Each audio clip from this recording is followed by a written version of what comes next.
na wameingia kanisani, na ninadhani walisensi kwamba tunatafutwa, tunafuatiliwa, kwa sababu simulizi nilizo na uhakika nazo ni kwamba hawakuingia na mavazi ya Chadema kwenye eneo la kanisa, lakini wameingia wakaenda ufichoni mahali fulani, wakavaa sasa nguo za Chadema na baadaye wakaingia kanisani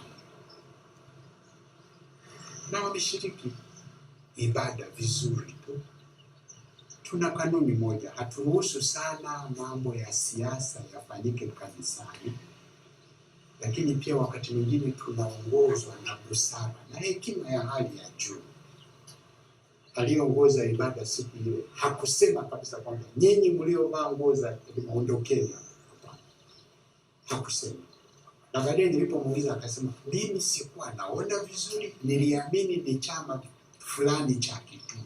Kwa sababu tuna vyama vya kitume ndani ya kanisa Katoliki. Tuna WAWATA wanavaa nguo zao za WAWATA, halafu tuna UWAKA na wenyewe wana nguo zao, tuna Moyo Mtakatifu wa Yesu wana nguo zao, tuna VIWAWA. Kwa hiyo kumbe yeye alipoona wameingia alijua tu ni waumini katika harakati za chama cha kitume. Alishangaa tu sasa baada ya misa wametoka, halafu ghafla wanakutana na mwandishi wa habari ambaye sasa alianza kuwahoji.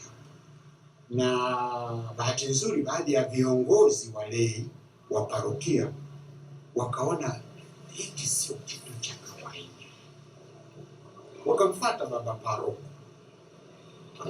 njoo hapo tusaidie. Kweli baba alienda kwa hekima ile na busara, akaongea nao na akawaambia hapa sio mahali pake pa kufanyiwa interview, kwa sababu sisi kimsingi hatuna chama chochote.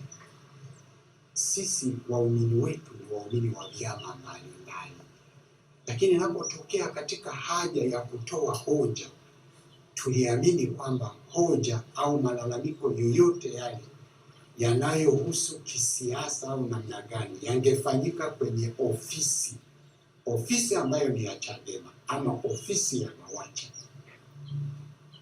Kwa hiyo padri akazuia, msifanyie hapa mkutano wala mahojiano.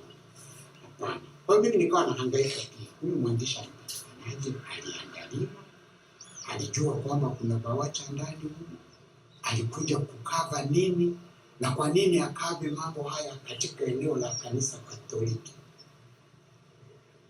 Mimi nikawa na wasiwasi sana. Na wasiwasi, ndugu zangu waandishi wa habari, ni sehemu ya maisha yetu.